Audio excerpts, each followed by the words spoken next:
தமிழக அரசியல் வரலாற்றிலே மிகப்பெரிய திருப்பு முனையை தோற்றுவித்த தேர்தல் என்று சொன்னால் அது 1967 நடந்த தேர்தல் தான். என்ன காரணம் என்றால் இந்த தேர்தலில் தான் அப்போது கோலோச்சி இருந்த காங்கிரஸ் கட்சியை வீழ்த்தி திமுக, அண்ணா தலைமையிலான திமுக ஆட்சியை பிடிக்கிறது. இந்த வெற்றி எப்படி சாத்தியப்பட்டது? இந்த வெற்றியை பெற்றுக்கொள்வதிலே எம்ஜிஆரினுடைய பங்களிப்பு என்னவாக இருந்தது? எப்படி அவர் இந்த கட்சிக்குள்ளே வந்தார்? அவர் செய்த நடவடிக்கைகள் என்ன? அந்த நேரத்திலே தேர்தல் காலம் நெருங்கிக் கொண்டிருக்கிற நேரத்திலே தமிழகத்திலே நடந்த பரபரப்புகள் என்னென்ன என்பது பற்றி இந்த வீடியோ பதிவு உங்களோடு தெளிவாகவும் சுருக்கமாகவும் பேசிக்கொள்ள முனைகிறது. வாருங்கள் நண்பர்களே, வீடியோக்குள்ள போய் என்ன இது என்றதை தெளிவா பார்க்கலாம். நண்பர்களே, 1950 இறுதி பகுதியிலையும் சரி, 1960 ஆரம்ப பகுதியிலையும் சரி, தமிழகத்துல மக்கள் ஒரு மாற்றத்தையும் ஒரு புதிய போக்கையும் எதிர்பார்த்து காத்திருந்த ஒரு காலகட்டம். மக்கள் இந்த நிலைமைக்கு, இந்த மனநிலைக்கு வாரதுக்கு என்ன காரணம் என்று கேட்டீங்கன்றால், தலைவிரித்தாடிய ஊழல், பஞ்சம், பட்டினி, அதே வேளையிலே சமூக பாதுகாப்பு, சமூகத்தில் ஏற்பட்ட பல்வேறுபட்ட முரண்பாடுகள், பிரச்சனைகள், இது போன்ற காரணிகளால காங்கிரஸ் கட்சியினுடைய ஆட்சி மீது நம்பிக்கை இழந்து போன தமிழக மக்கள் ஒரு வெறுப்புணர்ச்சியோடும் ஒரு மாற்றத்தை எதிர்பார்த்தும் அந்த நேரத்திலே காத்து கொண்டிருந்தார்கள். இப்ப இந்த விஷயத்தை தங்களுடைய முதலீடாகவும் தங்களுடைய பிளஸ் பாயிண்டாகவும் எடுத்துக்கொண்ட திமுக என்ன செய்தன்னு சொன்னால், இந்த விடயங்களில் எல்லாம் தங்களை பலப்படுத்தி கொண்டு மக்கள் மத்தியில் இறங்கி களமாடி தேர்தல் பிரச்சாரத்தை மும்முரமாக மேற்கொள்கிறார்கள். காங்கிரஸ் எந்தெந்த இடங்களில் எல்லாம் மக்களினுடைய ஆதரவை இழந்ததோ, குறிப்பாக இந்த இந்தி திணிப்புக்கு எதிரான போராட்டங்கள், மொழி மீதான முன்னுரிமை தன்மைகள், சாதி மத பாகுபாட்டுக்கு எதிரான கருத்துக்கள், இது போன்ற விடயங்களை எல்லாம் முன்னிலைப்படுத்தி மக்கள் மத்தியிலே தேர்தல் பிரச்சாரம் அனல் பறக்கிறது. அப்போது திமுகவில் பாத்தீங்கன்னா கலைஞர் முத்துவேல் கருணாநிதி அவர்கள் இருக்கிறார், நாவலன் அவர்கள் இருக்கிறார், நெடுஞ்செழியன் அவர்கள் இருக்கிறார், அதைவிட பேரறிஞர் அண்ணா அவர்களும் இருக்கிறார்.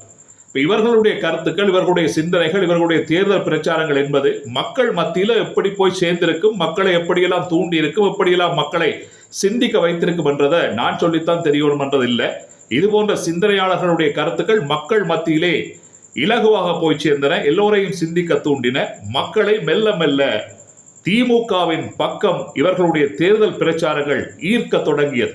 இந்த நேரத்தில் திமுகவில் இருக்கிற மிக முக்கியமான பிரச்சனை என்னவென்றால், மிக முக்கியமான மைனஸ் பாயிண்ட் என்னென்றால், ஒரு மக்களினுடைய செல்வாக்கு மிக்க அல்லது மக்கள் தங்களுடைய இல்லங்களிலே வச்சு பூஜிக்கக்கூடிய அல்லது மக்கள் தங்களுடைய குடும்ப உறுப்பினராக பார்க்கக்கூடிய ஒரு பிரபலமான முகம் இல்லை என்றுதான் திமுகவில் இருக்கிற இப்ப பெரிய ஒரு பிரச்சனை.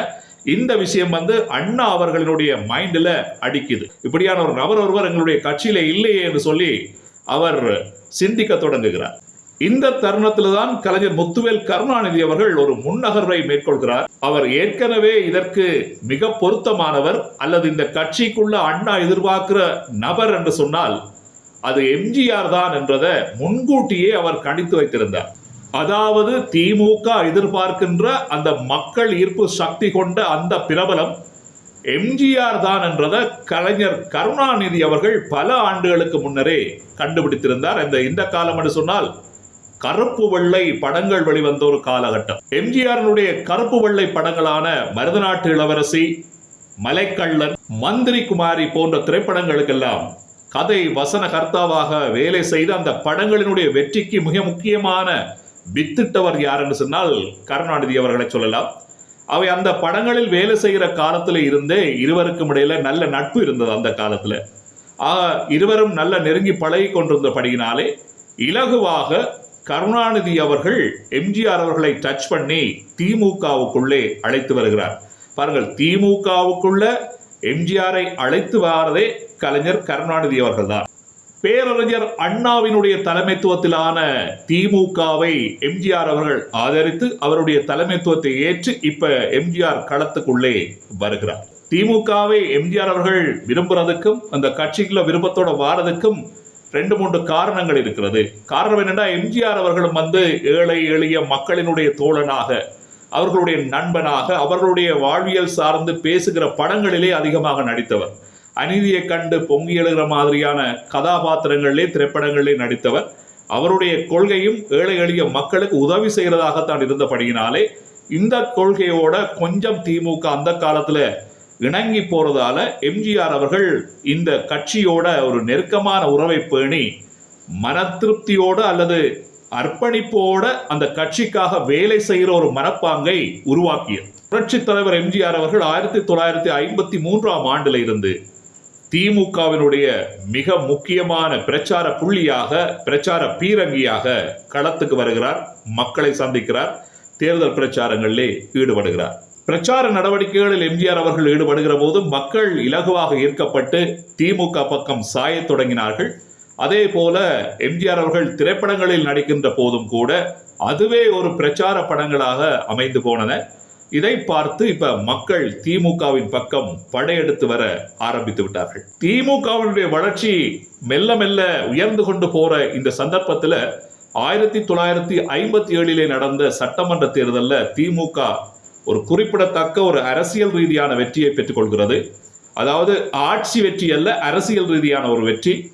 சட்டமன்ற தொகுதிகளிலே ஒரு 15 சட்டமன்ற தொகுதிகளிலே அவர்கள் கைப்பற்றிக் கொள்கிறார்கள். இது அவர்கள் ஆரம்பித்ததிலிருந்து, கட்சி ஆரம்பிக்கப்பட்ட காலத்திலிருந்து மேற்கொள்ளப்பட்ட பிரச்சாரங்களால் கிடைத்த ஒரு மகத்தான வெற்றியாக அந்த நேரத்திலே கொண்டாடப்பட்டது. சில ஆண்டுகள் கடந்தோடி விடுகின்றன.